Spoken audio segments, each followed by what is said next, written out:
sidii sheegaya ila xogaal uu ku dhow xafiiska ra'iisul wasaare Xasan Cali Khayre ayaa sheegayo in laga dalbaday taliyaha sare ee ciidamada AMISOM ee General Subagle inuu ammaanka xarunta gobolka Banaadir oo la wareego. Taliya Subagle ayaa la sheegay inuu arrintaasi ka biyadiiday isla markaana uu sheegay arrintaasi ay arrin siyaasadeed isla markaana AMISOM u joogin dalka Soomaaliya inay ku milanto siyaasadda dalka Soomaaliya la iskaga soo horjeeda xilliyada qaarkood. Ra'iisul wasaare Xasan Cali Khayre ayaa la sheegayaa in taliyaha qaybta ciidamada militariga ee loo yaqaano koofi guduuda isla markaana ilaaliso xarumaha dowladda Soomaaliya gaar ahaan madaxda dalka Soomaaliya in ay la wareegaan ammaanka xarunta gobolka Banaadir sidaasna loo geeyay xarunta gobolka Banaadir. Xarunta gobolka Banaadir ayaa hore waxa uu ilaalin jiray ciidamo booliis ah isla markaana la sheegay in looga cabsi qabo in ay ilo kala wareegaan ciidamo beeleedyo.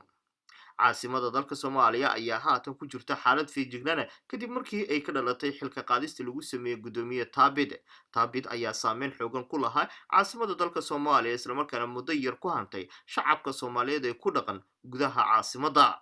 Lama ogo ilaa intay ku sugnaa doonaan ciidamada koofi guduuda ee haatan la wareegay ammaanka xarunta gobolka Banaadir. Wixii ku soo kordha wararkeena dambe ayaad kala socon doontaa.